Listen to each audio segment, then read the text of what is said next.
Seja bem-vindo para esse vídeo. Nesse vídeo aqui a gente vai fazer a análise da vitória e classificação do Atlético de Madrid contra o Sevilla pela Copa do Rei. E é isso, vamos lá. Antes eu já tenho que falar como é que foi o gol da partida, né? O gol do DP, jogada que começou com o Llorente pela direita, ele toca para o Ángel Correia, o Ángel Correia cruza e o DP completa para as redes. Os três jogadores que vieram do banco, mostra que o Simeone mexeu muito bem e o Memphis Depay fez o gol da classificação contra o Sevilla. Jogo que era para ter muito mais gol, tá? Teve um pênalti perdido pelo Griezmann, teve gol anulado do Griezmann, teve gol anulado do Depay, teve pênalti anulado para o Sevilla no último lance do jogo. Então um jogo que teve oportunidades para estar pelo menos uns 2-1, 3-1, sei lá, 3-0, 2-0, mas merecia mais gols essa partida, tá? Enfim, vamos aqui fazer a nossa análise dessa classificação do Atlético. Eu acabei perdendo o que, uns 25, 30 minutos iniciais por causa que o jogo da Copinha ainda não tinha terminado, tá?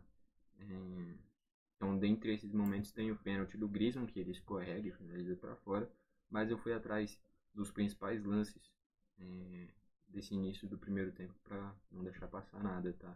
A partir ali dos 25, 30 do primeiro tempo, consegui acompanhar tudo completinho, tá ok? Então, vamos lá. Destaques do Atlético de Madrid. Vale destacar, né?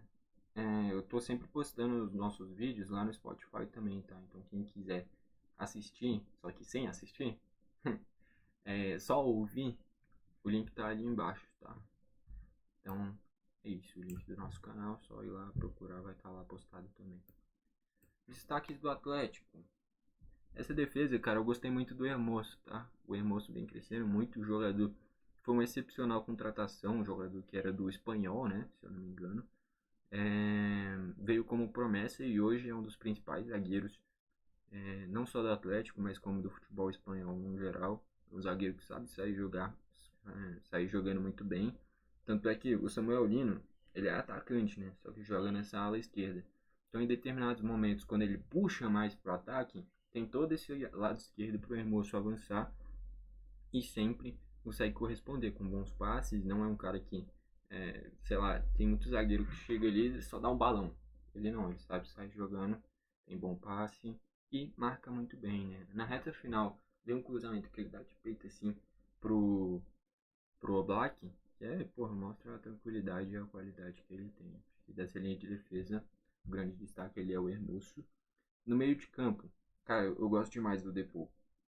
Demais. Por mais que ele seja argentino, cara, qualquer time tem que ter um Depou. Que é o cara que pode não ser nenhum gênio, mas é um cara que, se precisar catimbar, ele vai catimbar. Precisar parar um contra-ataque, ele vai parar o contra-ataque. Precisar fazer uma falta, ele vai fazer a falta. Precisar proteger em uma briga o seu principal jogador, ele vai proteger. Já mostrou isso várias vezes na Argentina, protegendo o Messi. Então é um jogador que é fundamental para qualquer time e ele é a cara do Atlético de Madrid, é a cara do Simeone. Acho que hoje o rosto do Atlético de Madrid é o Depou na parte defensiva e o Griezmann na parte ofensiva. Acho que esses dois são os rostos, as caras do Atlético de Madrid. Então, destaque para o Depou. O Saul, eu ainda não vi nada demais depois da volta dele para o Chelsea. Eu achava ele um grande meio-campista depois que ele foi para o Chelsea. Foi reserva, não se destacou, voltou para o Atlético.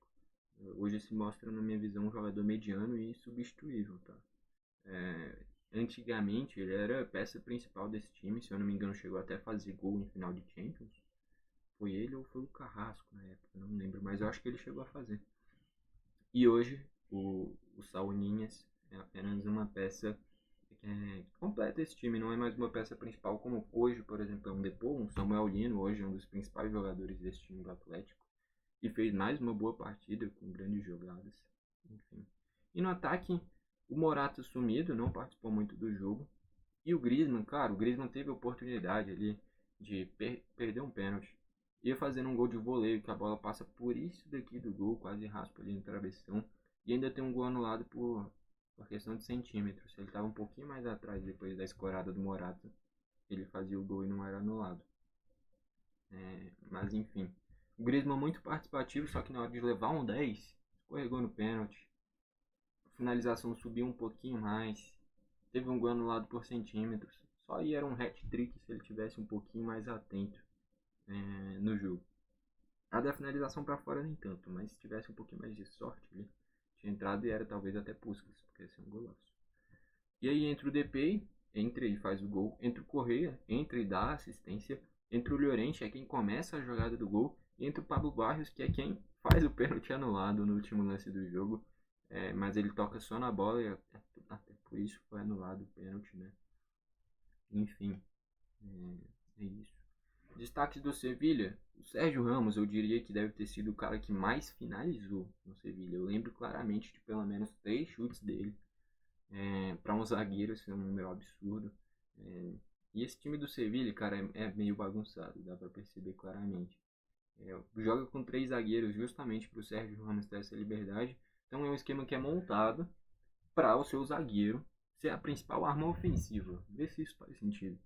Isso mostra muito, por mais que o Sérgio Ramos seja um zagueiro absurdo, não pode ser a principal arma ofensiva, né? Isso mostra muito o momento do Sevilha, né? Lá embaixo no Campeonato Espanhol, em uma fase, e agora eliminado pelo Atlético. Esse 1-0 ficou barato, era para ter sido uns 2-3. Por conta do Griezmann não estar inspirado, ficou só nesse 1-0. Se fosse um Griezmann como foi o Griezmann contra o Real Madrid, era jogo para 3, 4-0, com pelo menos 2 gols do Griezmann. Enfim, destaques aqui do Sevilha então vai para o Sérgio Ramos, foi o que mais tentou.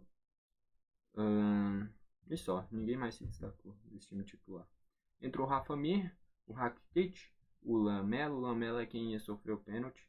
Eu não consigo entender como é que o Rakitic é reserva de Soumare e Oliver Torres. Não existe isso, cara. Pô, tudo bem, ele já tá mais velho, então ele joga o primeiro tempo, até ele cansar no segundo, tira ele e coloca outro jogador, mas não existe ele ser reserva desse time. O Lamela a mesma coisa. Não é possível que o Lamela seja... É porque o Ocampos faz a função dele basicamente ali, né? E o Ocampos realmente hoje, do meio pra frente, é o principal jogador do Sevilha. Mas quem é Isaac Romero? Quem é Adrià Guiner? O Jesus Navas, pô, deve ter 80 anos já. Então, pô, como é que o Lamela é reserva desse time? Eu, se fosse ele, sair, merece um time melhor. E pelo menos ser titular. O Acunha ser reserva do Adrià Guiner. Quem é Adrià Guiner? Porra, tá errado isso. E o Ronaldo Sanches eu não sei quem é. Mas enfim, aqui pelo menos 3 tinham que ser titulares. Rakitic, Lamela e Acunha são reservas. E o Rafa Mir, na minha visão, é melhor do que o Isaac Romero. Pelo menos é mais forte, a bola aérea ia ser melhor. Enfim, o Susso no banco e nem entrou, sendo que o Susso é um excelente jogador também. Então, cara, esse time do Sevilha já vive um momento ruim. E na minha visão ainda escolhe as peças erradas para começar o jogo. E aí, derrotas, desclassificação, não tem muito o que fazer, é iminente. Estatísticas, 10 chutes do Atlético, sendo 4 no gol. Isso daí não tá contando os 2 gols anulados, tanto do DPI quanto do Griezmann, né? 6 do Sevilha sendo 1 no gol. Não teve nenhuma chance perigosa. A única ia ser um pênalti achado depois de um erro de saída de bola no final do jogo do Atlético. No último lance do jogo, inclusive. Passe de bola 58% para o Atlético, 42% para o Sevilha. Faltas 15 do Atlético tendo 3 amarelos, 13 do Sevilha tendo 6 amarelos. Jogo muito pegado, tá? Sevilha, principalmente no segundo tempo, começou a bater demais e reclamar muito e foi tomando amarelo atrás, um amarelo atrás do outro. Aqui, ó, impedimentos. 5 do Atlético. 2 gols anulados justamente por isso. Escanteios 1 do Atlético, 3 do Sevilha. Não foi um jogo muito bom, cara. Muito pelo contrário. Eu esperava muito mais desse jogo. É um Sevilha que tem uma fase ruim, então eu esperava que na Copa do Rei ia jogar tudo que podia e fez mais uma atuação ruim. E o Atlético, depois de vem de resultados impressionantes contra o Real, eu esperava fazer mais gols, né? Contra um time que está então na fase contra o Sevilha. Acabou ficando só nesse 1-0. É isso então, o craque da partida eu acho que vai ter que vir do banco mesmo. Do time titular, para mim o grande destaque é o Hermoso, tá? Se o Griezmann tivesse um dia inspirado seria ele, com pelo menos 2 gols, mas não.